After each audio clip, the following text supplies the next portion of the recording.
the chat room. And I have the link to your slides. Let me post that.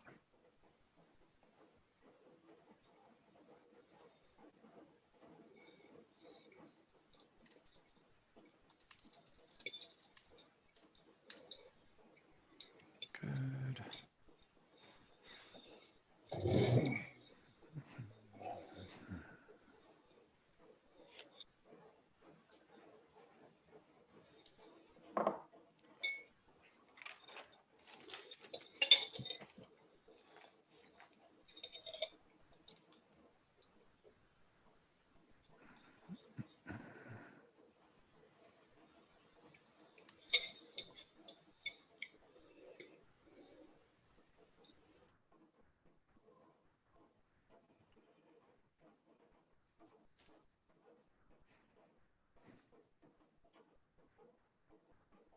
Okay, there's still some people jumping on, but I think we should probably get started. So we're happy to have Cecilia, and Jonathan is going to be monitoring the chat room, talking about the margins of trade. For those of you who are new, the house rules are, if you have a question, just unmute yourself and jump in and ask it, just like you would do in a normal seminar.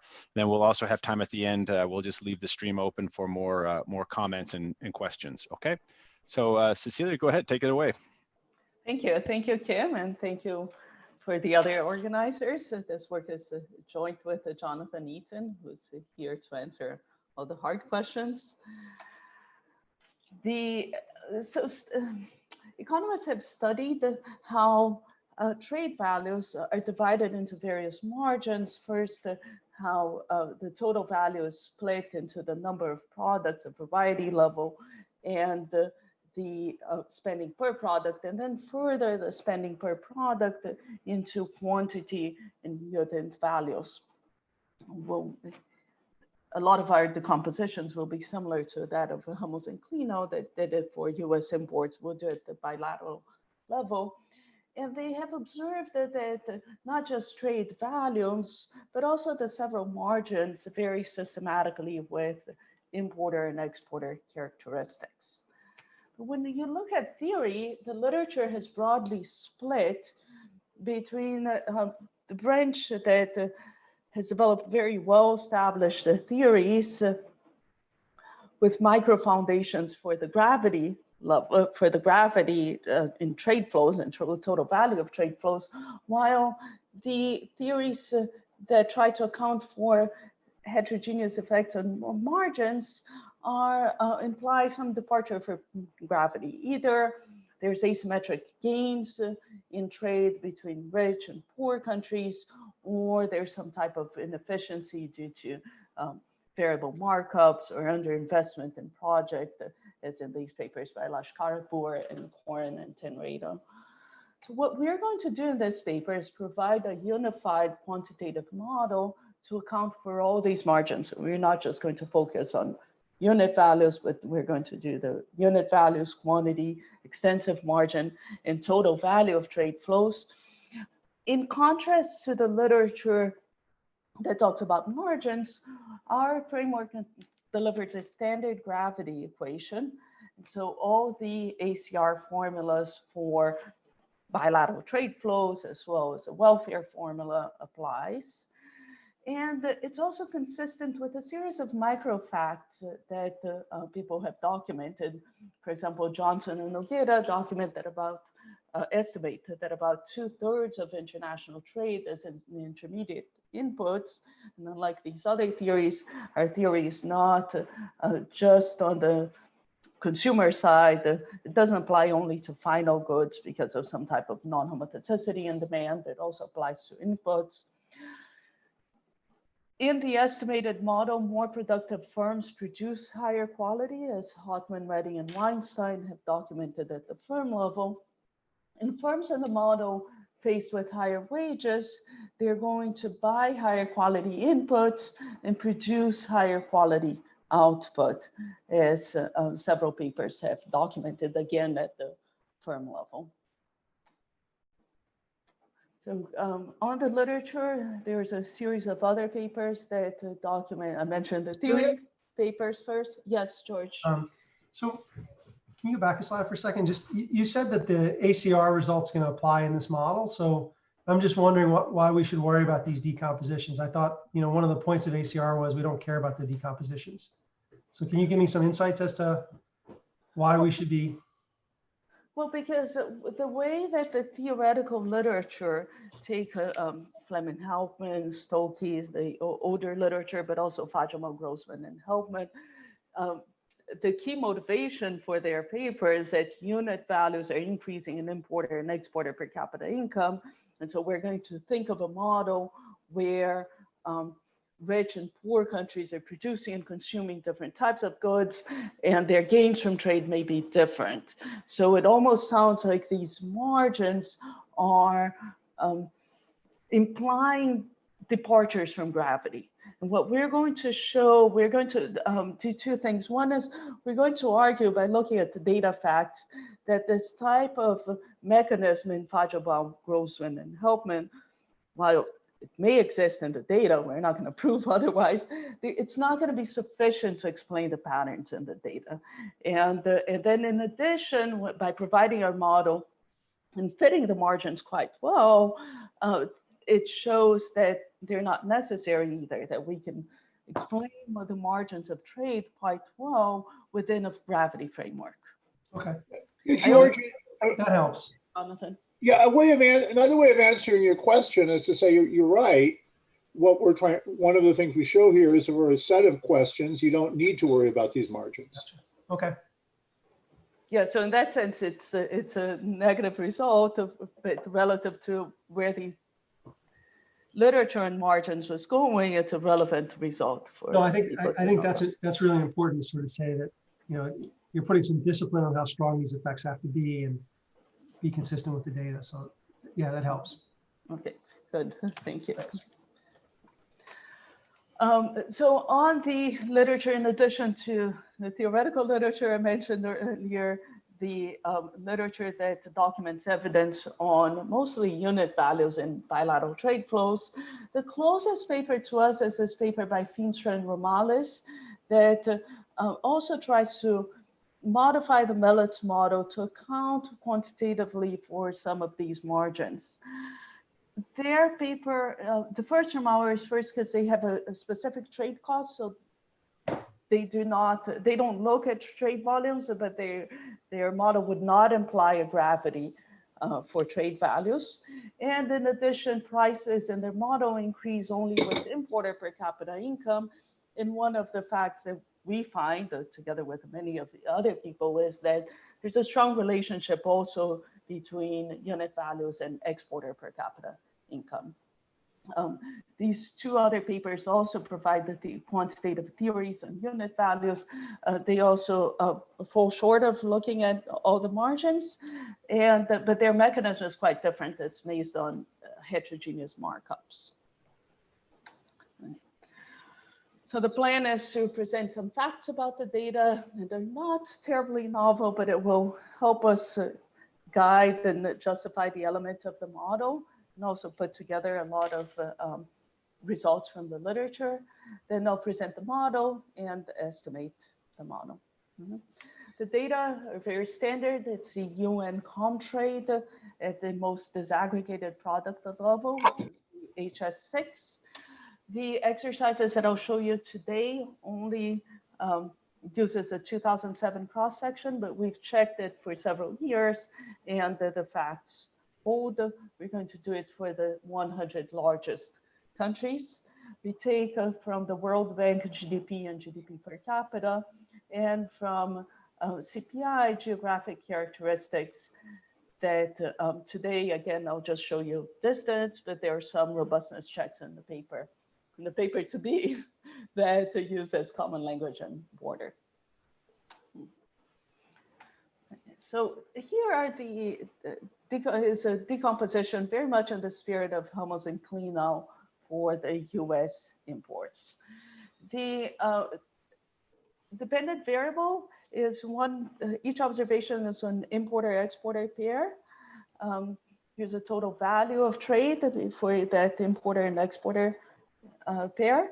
Then we split the value into an extensive margin, which is just what's a share of products that country pair trades relative to the total number of products in the data.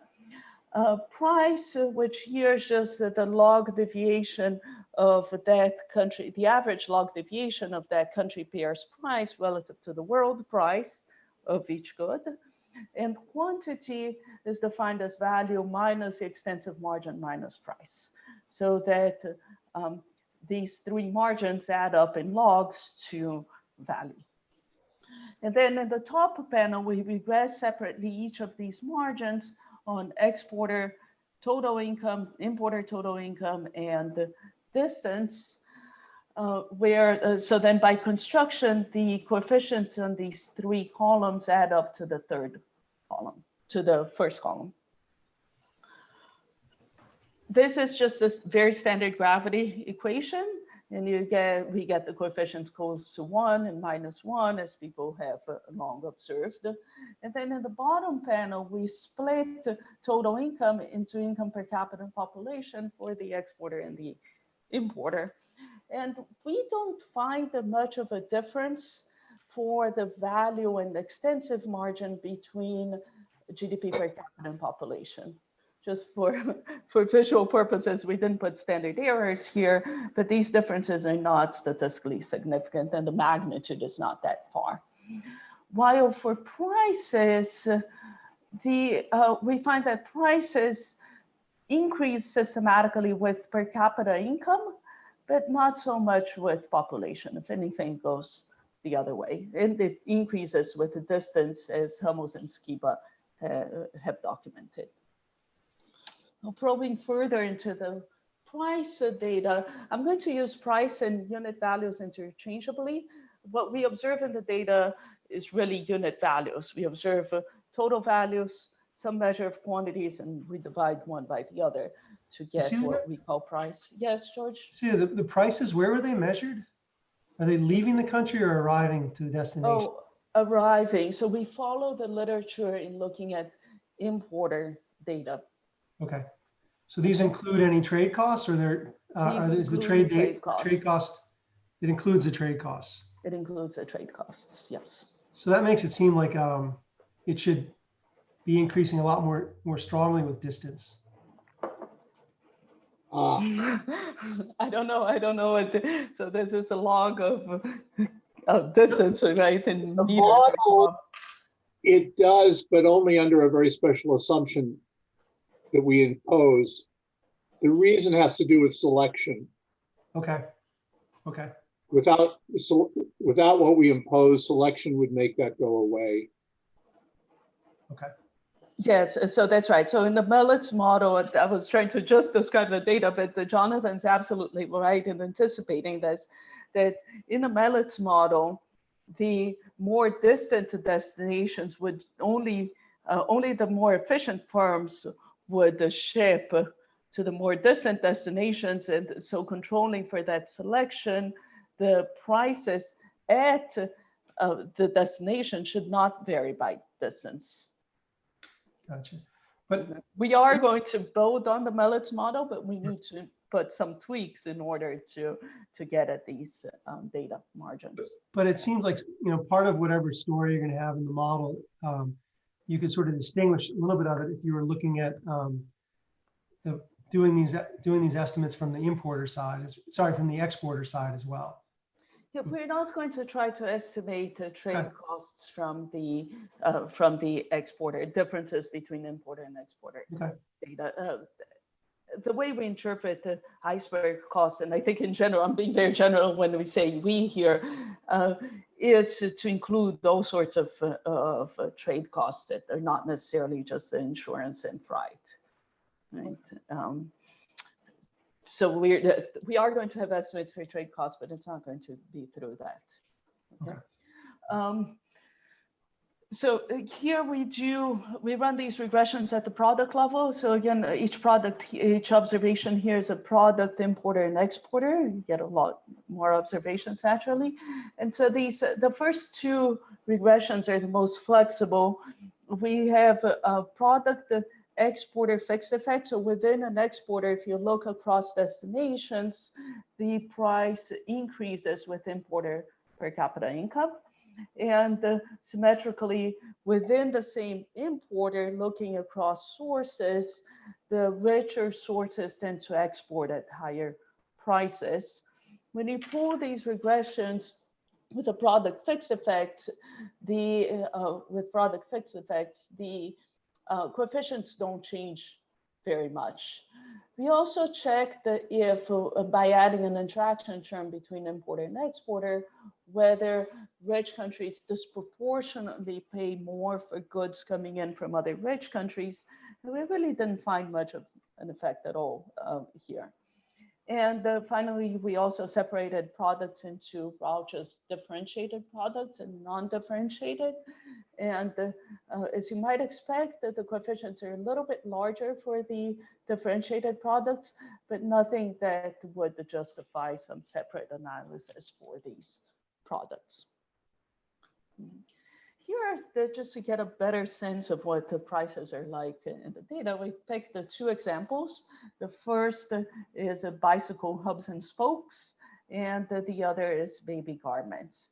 So each dot in this graph is the price of bicycle hubs and spokes, the average price for an importer-exporter pair. Where we've plotted the importer per capita income against price. And we highlighted the observations for 3 exporters, Japan, Malaysia, and China.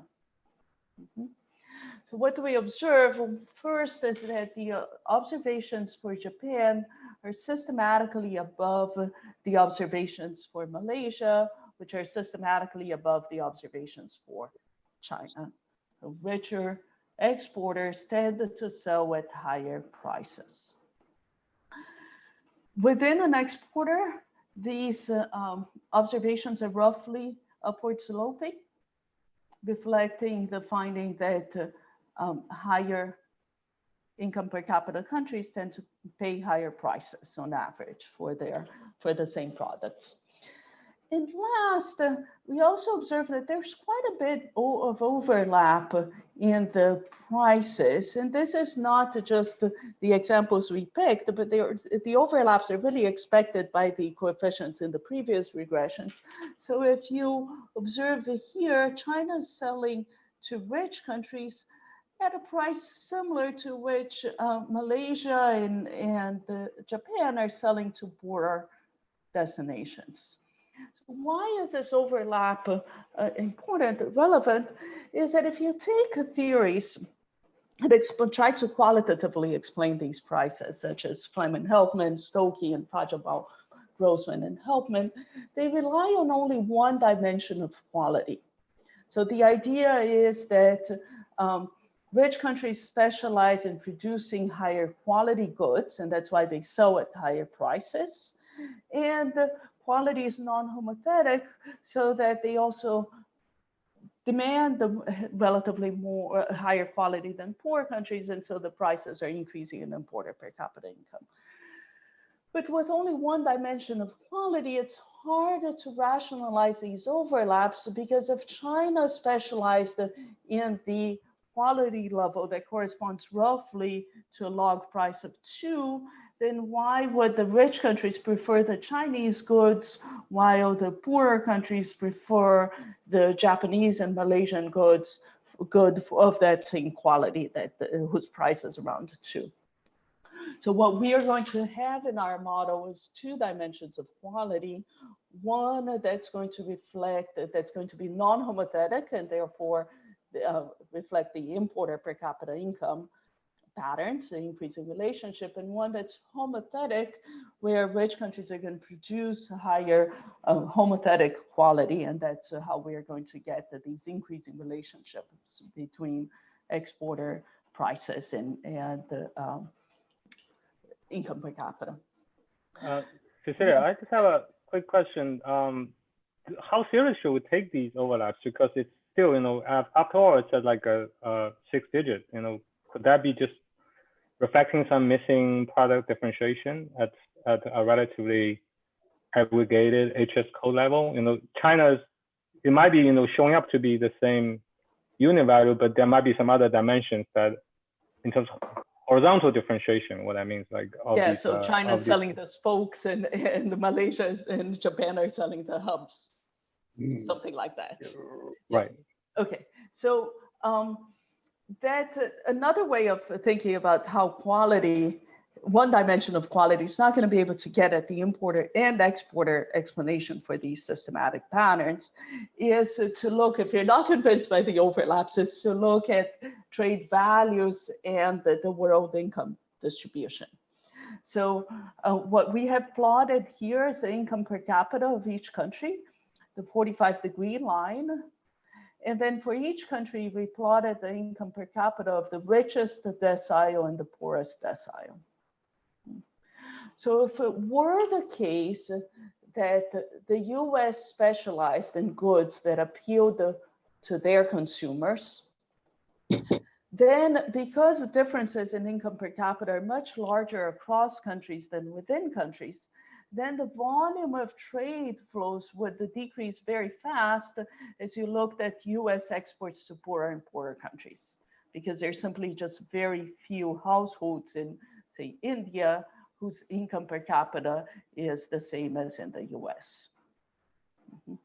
And when you look at the value of trade flows, so this is, I'm again repeating the gravity equation. This time I have importer and exporter fixed effect and an interaction between importer and exporter per capita income. And we really don't see much of an effect that the rich countries are disproportionately buying more from other rich countries, and certainly not to a proportion that would justify all those systematic unit prices in the data with only one dimension, as the US is really specializing in goods that are sold in rich countries. It's very hard to reconcile prices and trade volumes, and part of the challenge that we faced in this project was precisely to account for all these margins and not to just them separately. Another point when looking at this distribution is that when we go to the data, again, because the differences in income per capita are much larger across than within countries, we're just going to take one representative household per country, just for simplicity. So finally, looking at the extensive margins in the data, what we observe is a lot of non-linearities. So here I've taken, instead of doing the extensive margin at the bilateral level, I am looking at the share of products that each country exports and the share of products that each country imports against the country's total income. And what's hidden, you don't see very much in the Hummels and Klenow regressions, is this concavity, is that the large countries tend to export the vast majority of products. So there's very little variation in the data in the upper tail, while most of the variation is among middle and large countries. And the same type of concavity holds for the importer side, except that countries tended to import a lot more variety than they export. And so we needed to put different scales here, and the data on imports are a lot more compressed. Any questions on the data? These are the data descriptions and things that we'll try to target with the model.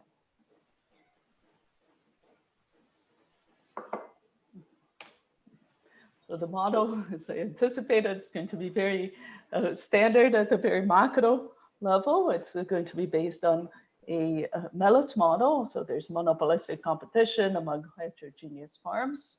There are N countries. We'll index the destination by N and source by I, an endogenous measure of varieties denoted with omega. And each country is populated by worker households, measures LI, that are mobile across varieties, but not across countries. Demand, whether demand is coming from firms or from households, both agents aggregate goods in the same manner according to these functions. So Y is the total aggregator. There's a utility derived from each variety, and beta governs the elasticity of substitution between varieties, and the U of omega is a utility from each variety. Y is the quantity, and the big Q and little q are the two measures of quality. So you can think big Q is perfectly substituting quantity. So you can think of it as a quantity equivalent as in the work of Kandawal, and little q is non-homothetic. It complements quantity so that when agents are buying more quantity, they're going to want to increase the quality of the variety. We have all varieties are differentiated both at the horizontal and vertical quality.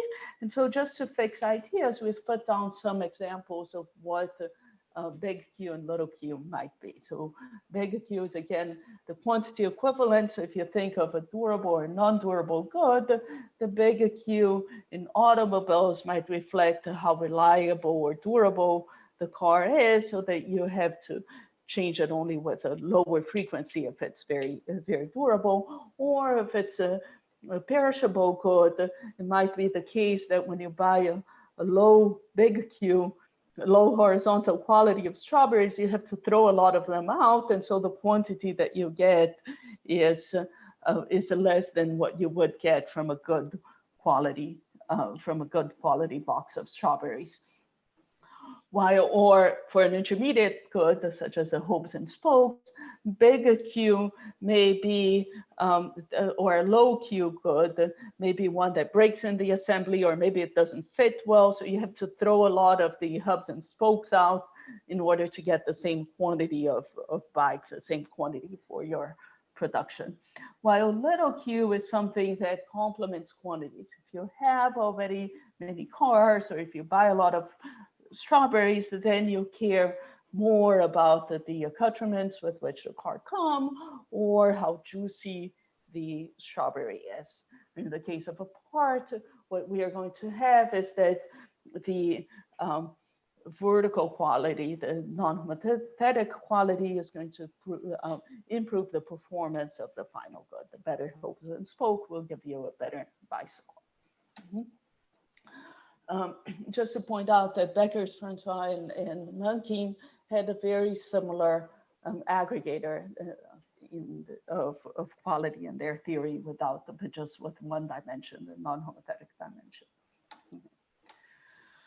So the buyer's problem, the buyer is going to take as a given the price and the two qualities that the variety posts, and he is going to choose a quantity of each variety to maximize utility, maximize the bundle of goods. And from the subject to budget constraint, where X is total spending. And so then you get a first order condition from this buyer's problem. It's the implicit demand function, where it's implicit because the lambda is a Lagrangian multiplier associated with the budget constraint. What we assume about technology is that one worker producing a variety omega, he can produce y units with vertical quality q and the horizontal quality q according to these two functions. So it's only one worker. Obviously, you can add more workers to produce more quantity, but this is each worker. So it's endowed with one. You can imagine a one here is labor entering into production. Both the higher quality and quantity increase with the firm's productivity, where we allow this parameter to vary, it may even be negative. The M is the amount of material inputs, the aggregator with which the firm equips each of her workers, and that increases both the output quantity and the horizontal quality of output. And finally, the vertical quality, we assume that it decreases quantity. So if you want to produce a higher vertical quality, you're going to be more inefficient per unit of production. And we're quite flexible in allowing these different effects or these various variables of productivity or aggregate inputs to enter into the production of horizontal quality and output. So the producer's problem is going to be to maximize profits, and the producer is going to choose the price, the quantity, labor inputs, and material inputs per worker, very standard objects, plus the qualities, vertical and horizontal qualities. So the firm is going to offer a package to the consumer subject to consumer demand, as it's standard, and the technologies. We are going to split the firm's problem into the choice of quantity, price, and vertical quality, and then horizontal quality and inputs.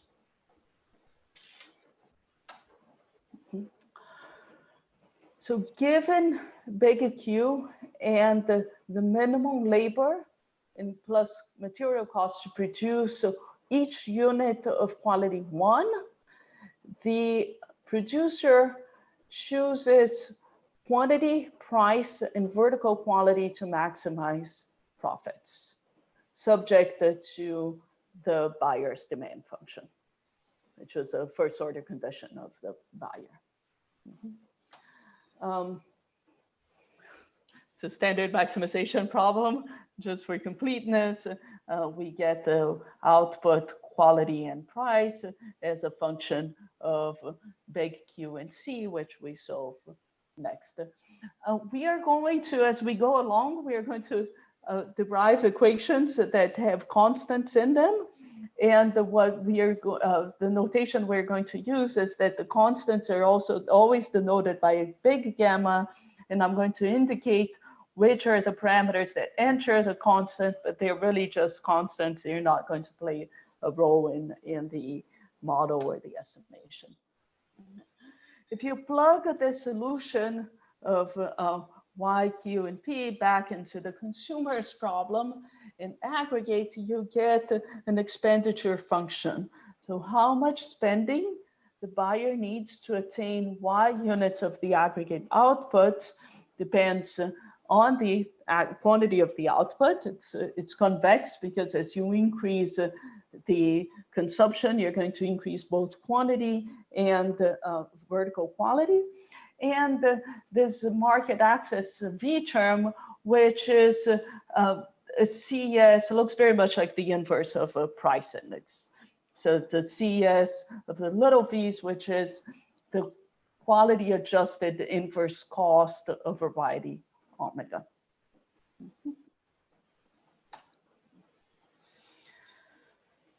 The second part of the producer's problem is to choose inputs. The producer takes as given the wage, and she's going to minimize the effective input cost, inverse of the V, to such that she's going to choose labor, and then for each worker, she has to pay wages, and then she equips the workers separately with buying a bundle of inputs for each worker, and the cost of that bundle M is the expenditure function that we had just derived, subject to the technologies. And this is per unit cost. We assume the technologies that look Cobb-Douglas, so we're going to get out a Cobb-Douglas term for cost. So the inverse cost depends on the productivity of the firm, augmented by eta. If eta is positive, remember it means that the higher quality firms, more productive firms produce higher quality. Then you have the Cobb-Douglas constant, wages, and the price index of the bundle of inputs where alpha tilde is the share of, is the labor share, which is not just the exogenous labor share, but also adjusted for the quality choices of the firm. The quantity of the aggregate bundle with which a firm is going to equip each worker depends positively on the wage and the price index and the inverse of the price index. So firms faced with higher wages or lower prices, they're going to equip their workers with more materials. And then by assumption, more materials imply that these firms are going to produce higher output quality. And because this is a bundle of materials, and as a firm is buying more and more materials, she's increasing both quantities and the vertical quality. It also implies that the firm pays higher wages. It's faced with higher wages, buys higher quality inputs. So this is the broad structure of the model. We could apply it to several different contexts, and we are going to apply it to bilateral. We're going to embed this novel structure into a Melitz model to address bilateral trade flows. So these are the micro facts that I related to firm level data as motivation in the introduction. Okay, so introducing geography. Source I has a Pareto measure of potential producers. So this is drawing from Jonathan's work with Sam Corton. And so there's a Pareto measure, and destinations. In order to enter market N, each firm has to pay Fn workers, higher Fn workers of the destination. Their iceberg costs to ship goods from country I to country N, and we're going to denote the endogenous expenditure, total absorption in country N with a big exit. So now we have to go back to our product and add to our problem and add a lot of NI subscripts to it. The inverse quality adjusted cost of a variety with efficiency Z from source I shipping to just destination N is its own productivity, again augmented by eta, and the divided by the cost, the iceberg cost and input cost, which is a bundle of materials, and the price index of materials and labor. The revenue of the firm is a CS of the inverse cost of a firm relative to the market access in country N and total spending in country N. They're constant markups so that the profit is a constant share of revenue. So everything at the aggregate level is going to look very standard, from which we'll derive the gravity. The same firm is going to sell horizontal quality that increases with its productivity and with a bundle of materials that it buys from for each of its workers, which depends on the cost of labor and materials at the producer, at the source country. It's independent of the destination. So horizontal quality is really going to depend only on the exporter. It's going to explain the prices exporter shifts. And then, so yeah, how come those are, and why is it, I thought VI was the inverse of the cost of materials. Oh, big VI is the inverse of the cost. That's right. So the firm, it's Cobb Douglas, right? So the firm is going to costs here of labor to materials cost. Yeah. So this term here, the 1 minus alpha tilde, the constant, right, divided by alpha tilde times labor, is the firm's spending on materials. But then if the firm is faced with a low price index, this is a quantity of the bundle of materials that it buys with a debt expenditure. Okay. Okay. if both of these objects depend only on the source country. The vertical quality in turn depends on the destination. So if the increase as vertical quality is higher for firms that have a higher market share at the destination. And importantly, it increases with the real income of the buyer. So remember, X is the buyer spending and the V is the inverse of the cost. So this is real income. The higher the income, or the higher the real expenditure, be it the firms or the consumers, the higher the vertical quality. The price is a combination of those costs and qualities. And so here's a constant markup. Remember, the little v and I is the cost adjusted for quality. And so you have to get the physical unit cost, you need to multiply by quality, take out the quality adjustment, and then this is a vertical quality of that the firm chooses. Where buyer spending is for households, households get income from labor and profits, and the households and each firm in country N spends 1 minus alpha tilde over alpha tilde, right? The intermediate shares times wages. So in the data, we don't observe whether traded goods are going to final goods or intermediate or used as intermediate inputs.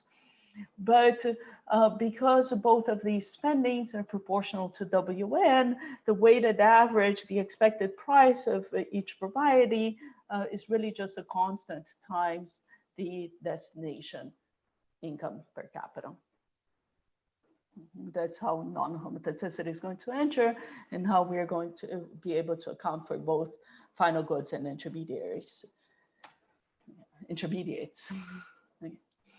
Then there's a zero cutoff condition. And this is a fixed cost of entering the destination N, and the firm at the destination must have an inverse cost that's at least the lower bar N. Then taking the measure, the Pareto measure of varieties, the measure of sellers from country I that make it to destination N is this object.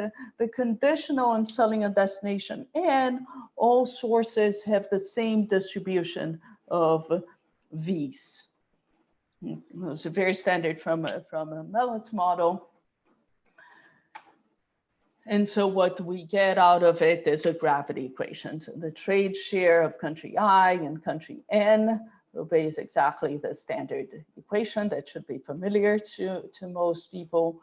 And the inverse cost depends negatively on the price and on the cost of entering the destination N and on the gravity market access term.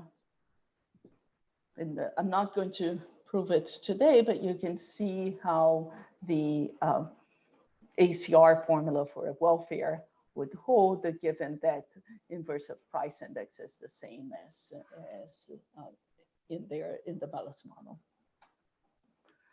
The bilateral version of Mellett's. So in order to derive a prediction for prices, what we do is we transform these V and I's by normalizing it to the minimal V to arrive at a destination, because this epsilon and I the distribution of them does not depend on N or I, and so it's going to serve as a structural error in our price equation.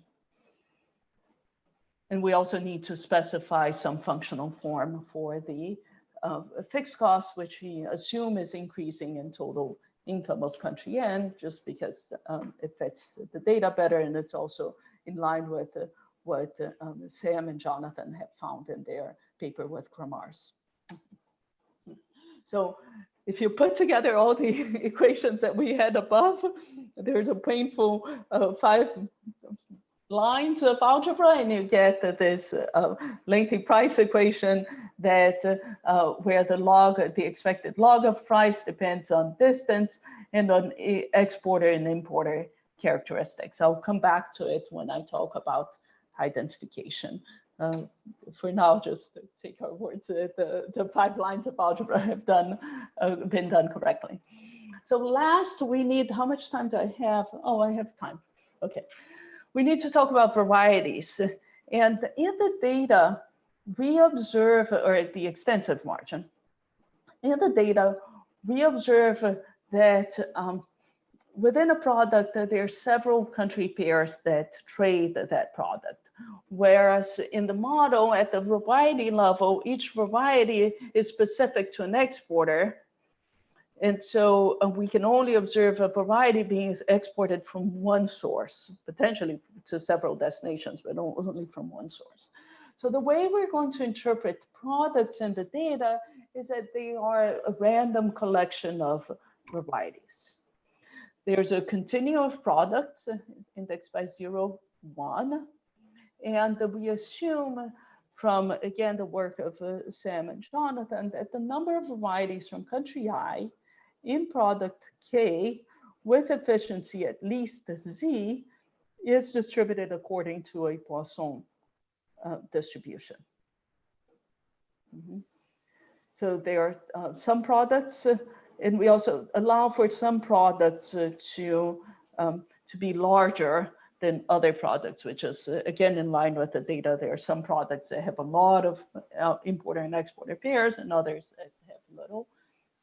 And the expected mass of varieties in country I with efficiency greater than C is equal to TI/Z to the minus theta. So it's consistent with the Pareto distribution that we assumed, the Pareto measure that we assumed before.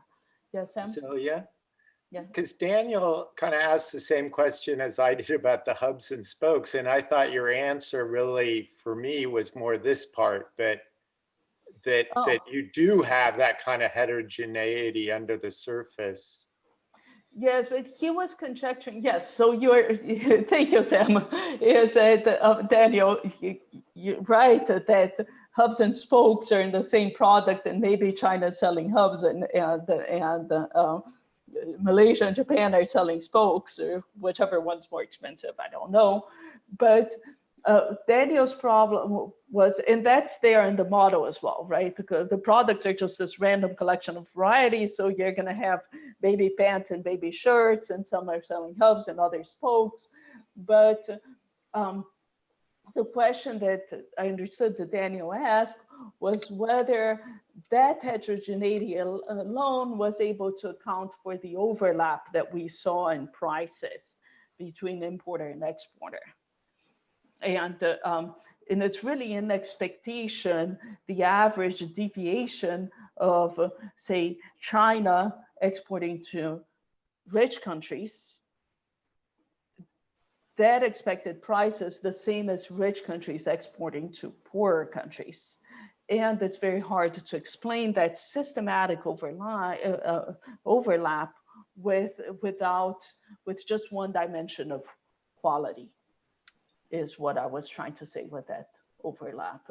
It's not obvious to me how having that random collection of varieties would help with the aggregate trade flows if you only had one variety.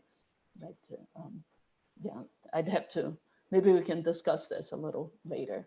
But thanks, Sam. That's certainly true, Daniel, that in the model and in the data, products do collect some random, not necessarily same unit price goods, and that's going to create quite a bit of noise at prices at the variety level.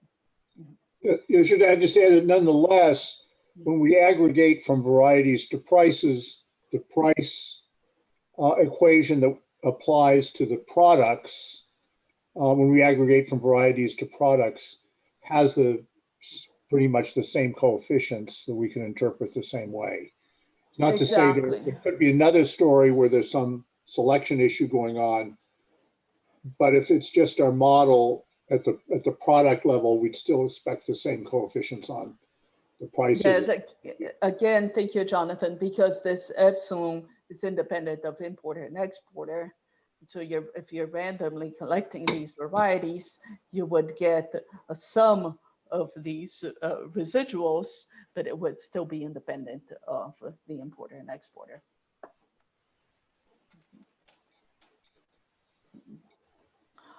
So given this Poisson structure, we can construct the probability that destination N imports a product K from source I as 1 minus the probability that they have 0 exports, and the probability that destination N imports product K from some source I is 1 minus the probability that it doesn't import it from any source. That's a 1 minus pi n n. And then finally, the probability that source I exports product K is just the probability that it meets the lowest, the lowest V and N bar for them. So the lowest, the most preferred destination from country I. And to take these measures to the data, we have to account for the probability that product K is not at all observed in the data. So this is the probability that some country I exports country variety or product K, sorry. And the predicted extensive margins in the model is just the integral of these margins over the various products. So this is the model that we'll take to the data. Remember, we're going to use data on values and the various margins, extensive margins and prices. Quantity is always the residual for us. For the values, we're just going to run a very standard gravity equation. So we're going to regress the trade value normalized by the own country's absorption to on an importer and exporter fixed effects and on the distance between countries N and I. And we are going to back out from this gravity equation the iceberg cost to the power theta tilde and these bilateral resistance terms. Or sorry, not bilateral, but the country's resistance term, multilateral resistance term. Just to mention it, we're going to run this gravity equation with quite a bit of flexibility. We allow the countries to run a deficit, and we allow countries to have their own within country trade costs. The extensive margin, we're going to match the extensive margin at the bilateral level as well as the exporter, the share of products that each exporter I exports and each exporter N, each importer, each country imports, each normalized by their variance.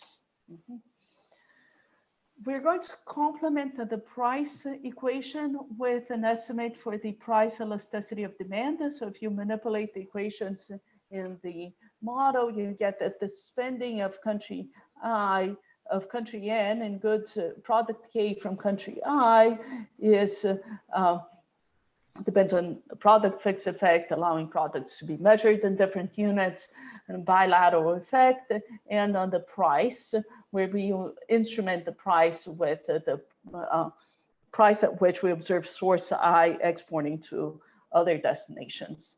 And you get the coefficient here to be a function of the parameters of the model. And finally, we will run a regression of the prices on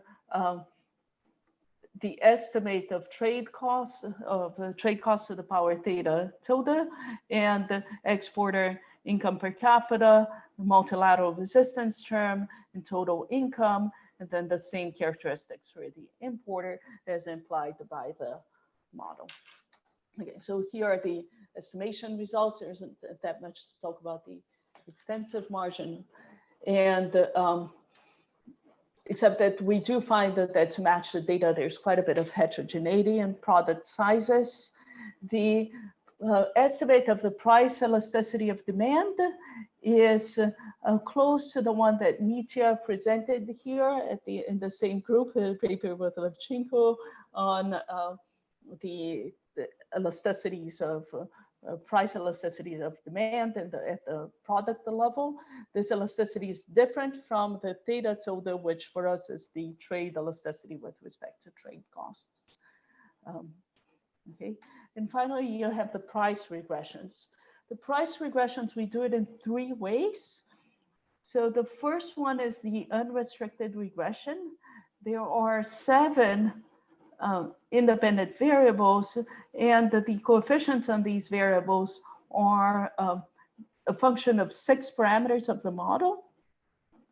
So we can test whether those parameters are, those parameter restrictions are satisfied. The second column is imposes only the restrictions of the price regression itself. So restrictions on these 6 parameters. And what we find in the second regression is that a lot of the parameters are very imprecisely estimated, almost all of them. So the third column imposes 2 additional restrictions. One, we take the kappa estimate from the extensive margin parameters, and this was very precisely estimated in the first stage. And we impose the price elasticity of demand to be the one from the regressions that I mentioned Nitya had run in her paper. That's a function of beta, gamma, and eta in the model. So imposing those restrictions, we recover the parameter estimates with quite a bit of precision. The way these, the way to think about identification here is that we could go back to the price equation, but I'll just say it in words, is that the parameter gamma, remember, it governs the non-homotheticity in demand. So the parameter gamma is mostly identified from the coefficient on the importer per capita income. The eta is how much do more productive firms produce at higher quality. That parameter is mostly identified from the coefficient on trade costs. So the controlling for importer and exporter characteristics, only the more productive firms make it to more distant destinations. And so you can get the selection out of distance and thereby get at how much are more productive firms selling higher horizontal quality. And given the selection, the coefficient on exporter per capita income increases further than selection, and that's because the richer countries, richer exporters use more materials per worker, and that's the parameter nu, is how much more materials reflect a higher quality and higher prices at the exporter level. And finally, the parameter for the elasticity of trade with respect to trade costs is comes from the coefficients on GDP and the multilateral resistance term that reflects how much this a higher price index if, at the aggregate level is going to lead the country to, is going to affect the product level prices. So that's how identification works. Formally, we rejected the model, but if you look at the R squared here, there isn't that much, you're not sacrificing that much in terms of explanatory power by imposing these additional restrictions of the model. Here is the fit of the model. This is just the fixed effects or the price regression at the exporter, the fixed effect at the exporter level of as a function of GDP per capita for the data in the model, and the same for the importer. We can decompose, we can back up from the final price equation, what reverse engineer what the different effects, the different mechanisms in the model have on these exporter and importer fixed effect at of the price. And I see that I'm almost running out of time, so let me just give you one example here. The exporter price fixed effect, the effect on income per capita in increasing prices is half of it is a horizontal quality, is that high wage countries have a bigger bundle of inputs for their workers, and the other half is selection combined with input costs. So given the same productivity Z, the cost is higher from leaving those countries with high wage, but only the firms that are more productive leave these countries to arrive at different destinations. So these two effects together account for the other half of the effect of income per capita on prices. At the extensive margin, we capture quite well the concavity that I mentioned before. This is importer per capita, importer extensive margin on total income, and exporter extensive margin on total income. So both the data and the model have a concave relationship, although we miss some observations here. And finally, the Hummels and Klenow regressions. I'll leave you to look at this table for a while, but I would like to point out that while to get at the value, the predicted value in the model, we used the importer and exporter fixed effect. The decomposition of value into margins in the model really uses just 8 parameters. So we're being what we think is parsimonious here to get at all these different facts about the margins. The model has just 2 parameters, and countries differ only in their total population and technology, as in a very standard Mellett's model. Everything else here is endogenous. So just to conclude, what we have done is extend the workhorse quantitative trade models to accommodate for the extensive margin of trade, the unit values in trade, and we get not just at the relationship between how prices varies with importer and exporter characteristics, income per capita most salient, but also at the premium distance that Hummels and Klenow, Hummels and Skiba, sorry, has documented of the goods, shipping the good apples out effects. So thank you very much for having us. I think I'm just 1 minute over. Yeah, you did just fine. Great. And yes, thanks for coming. So we're going to open up the stream now for questions. You can just jump in and ask a question, or you can use the raise your hand feature. And if you want to do it that, I'm going to take my moderator's privilege and ask the first question. Cecilia, the last part went a little bit fast for me. Could you sort of go back and just sort of tell me where the targeted moment stopped and the non-targeted moment started? Because there's a lot of things that look like they fit really well. If you could just so a bit more of a sense of that. We are not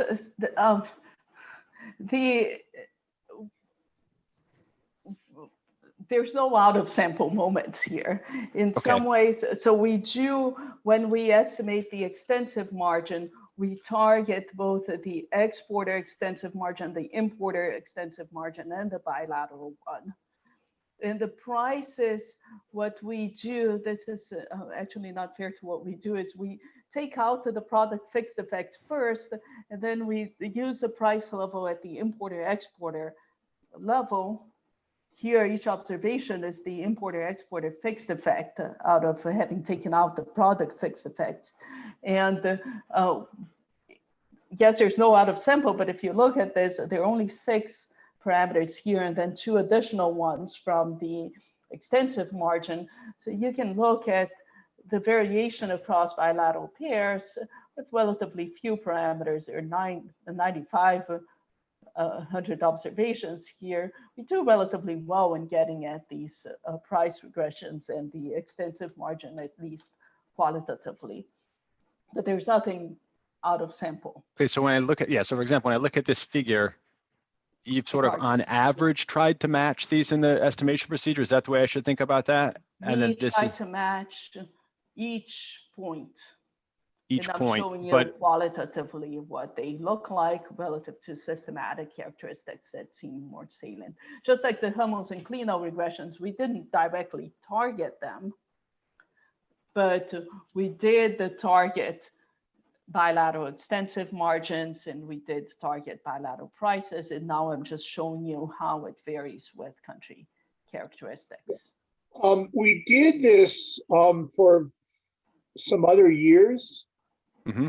and I don't know if this addresses the issue. You might say things just don't change very much, but the results didn't change very much.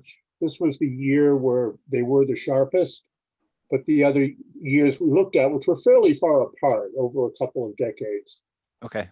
and the numbers were similar. Yeah, so if you take the estimates from, say, 2001, and you look at the predictions for 2007, except for a constant, because you got to adjust for the values changing, right? Then, Sure. then you get a pretty good fit. Okay. Cecilia, I have a question about identification. I think I'm a little bit, maybe, just one really quick, I'm a little bit lost in terms of, you have a demand system, you have a pricing equation. So it's a simultaneous, it's almost like a classical simultaneous equation system. What is the exclusion restriction that in your pricing equation that help you to identify the demand when you were using the other prices as like instruments? I'm missing that additional excluded variable that is giving you the source of identification here when you were using these IVs. Yeah, so here the IV is the average price of the exporter in product K to destinations different from N. Yeah, but then so that's the price at which country I is exporting these goods to other countries. Yeah, I understand that price, but that price could be written, in your system, could be still written as like a whole set of like, importer export fixes, like a bunch of like your pricing equation will still apply to these prices, right? I'm looking for the term that is orthogonal to this epsilon, but somewhat does not show up in this specific own price, right? What does this component help you here? Because you have a pretty tight system, I think. Yeah, so I don't know if this is exactly your question, and Jonathan, feel free if you understood the question better. I think I do, but I'm not sure I know the answer. So in the model, you could run this and you wouldn't even need an instrument, because this is just the endogenous relationship between sales and prices.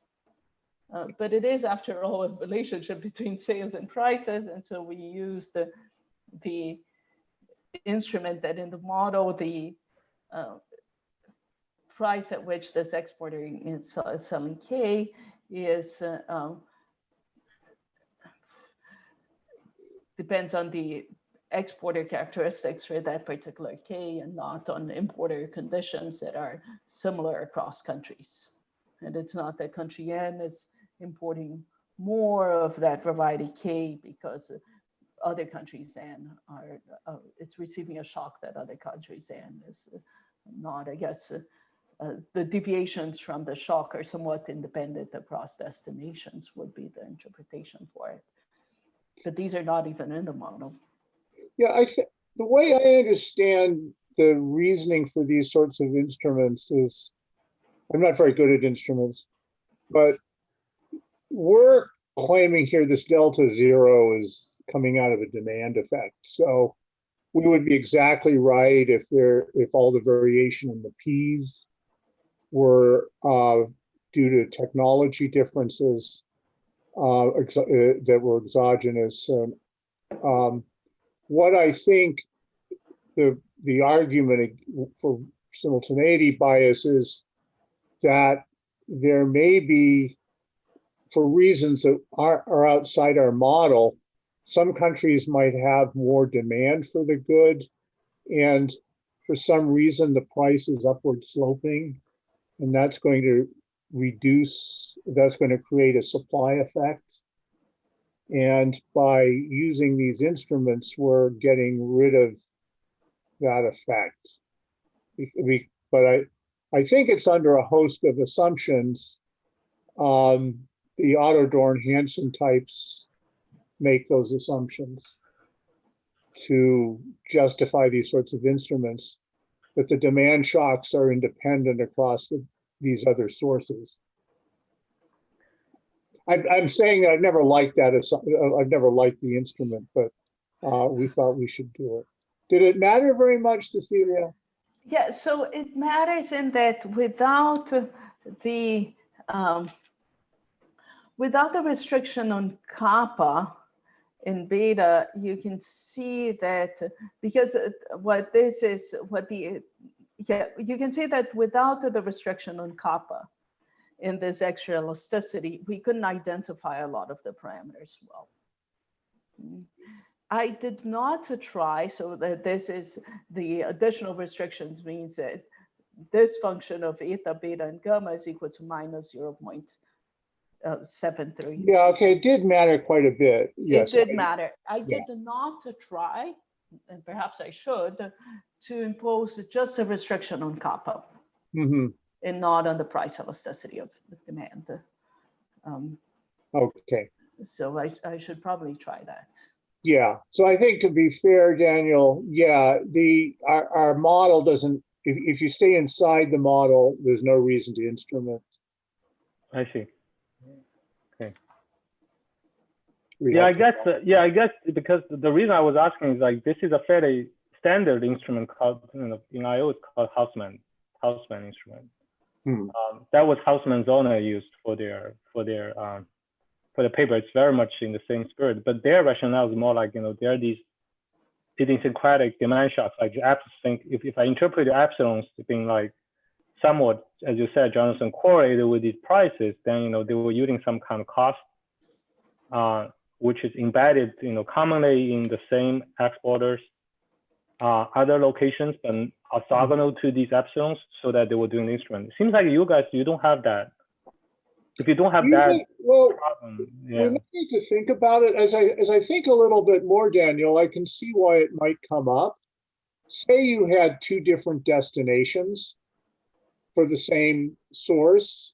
Say one destination had a positive demand shock. They just like this good more, which we could put in as just sort of noise in preferences, right? Right. Yeah, so we add noisy terms to the utility function, omega specific noise. So what that means is some countries just happen to like its destination omega specific noise to preferences. Some countries just like this omega more than others. And now I'm seeing an argument. I hadn't thought about this before, but you're pressing us. The country that likes the good more is going to spend more on it. In our framework, that's actually going to make them, spending more makes you buy higher vertical quality as well as more quantity. That's going to make the price higher. So I think it actually would be justified with that embellishment. Okay, that without a supply.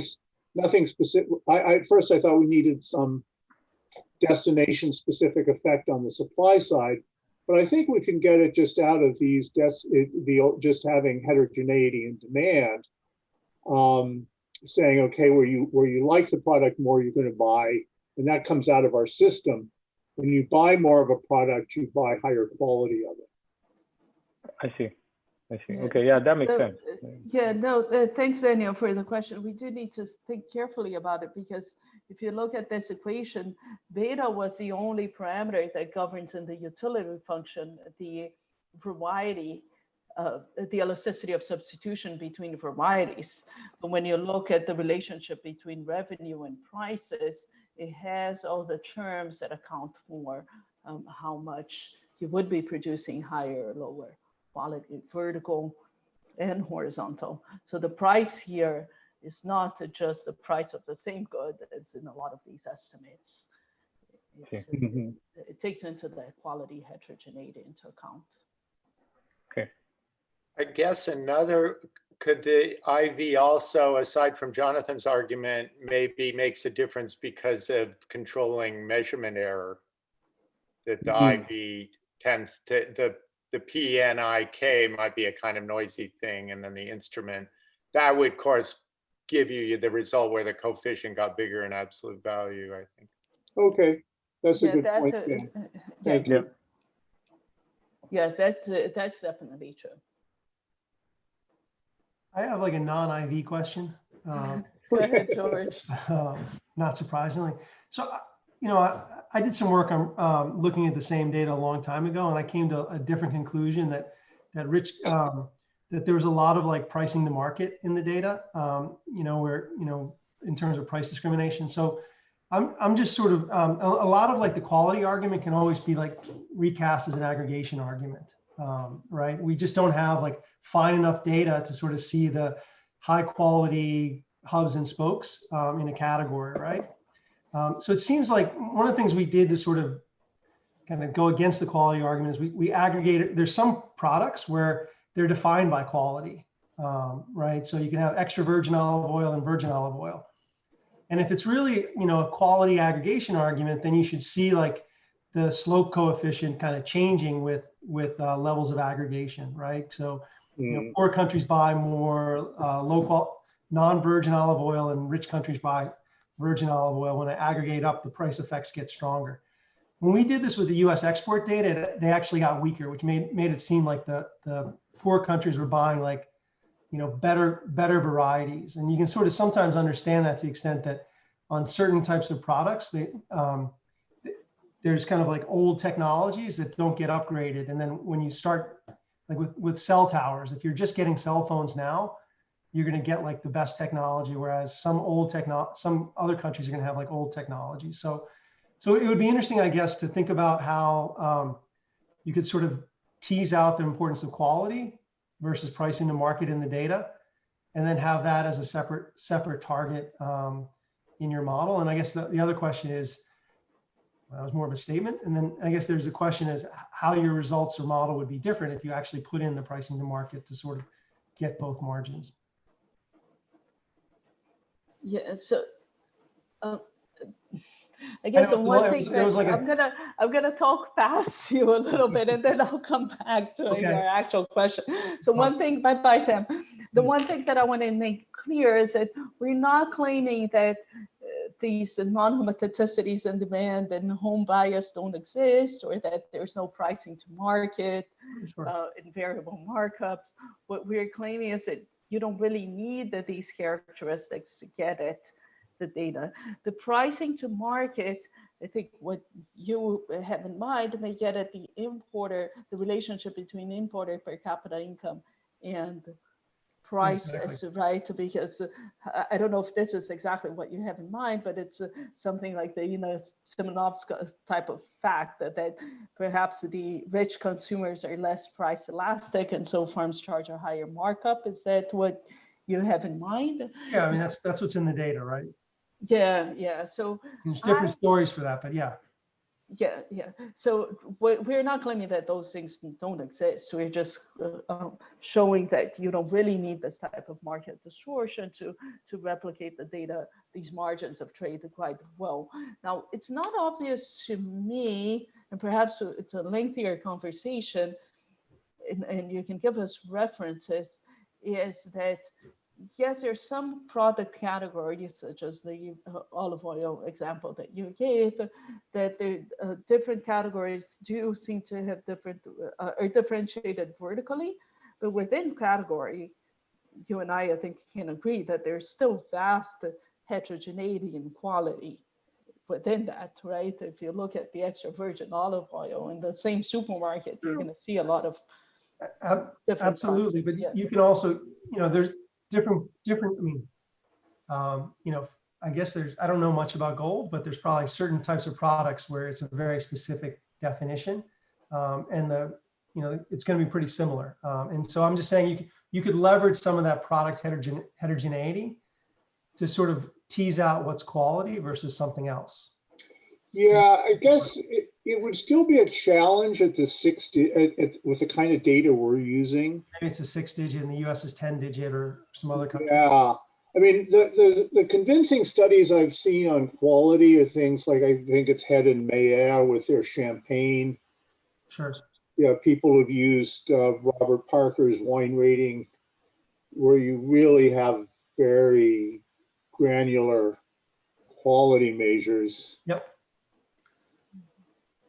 Apparently, even the price of salt has systematic, very large variation. David Weinstein is always mentioning this very large variation in prices that vary systematically with producers and characteristics. Yeah, I mean, I guess this is more just a suggestion that there's probably something that could be done where, you know, even if you use like the US data where you could, which is finer data, you could come up with measures of categories that seem like more heterogeneous and where this aggregation bias is stronger or weaker. And then I guess the other part of the question was just if the true world is, you know, say like 20% or 30% of this is pricing to market and you're attributing it all to quality, how does that change any implications of the model? I mean, I think the ACR formulas then aren't going to hold anymore. Yeah, they're not. They're Yeah. not. Yeah, So, right. So I think that I would put it as a challenge to future work that since, so take you're thinking about pricing to market. I am, given my previous work, also thinking about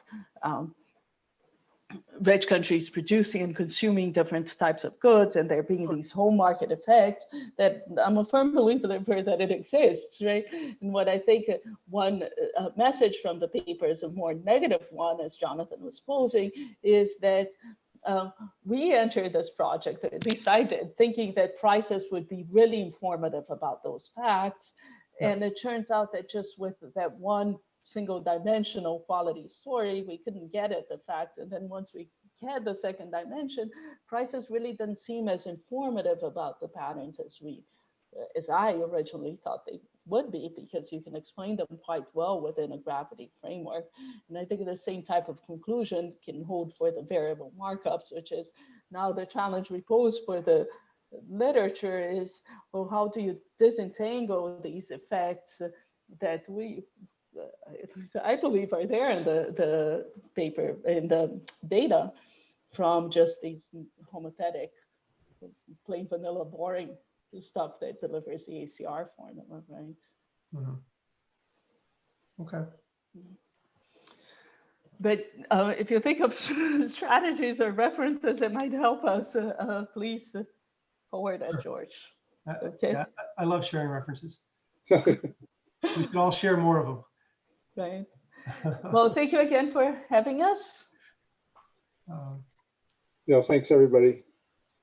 Sure, absolutely, guys. Thanks for coming.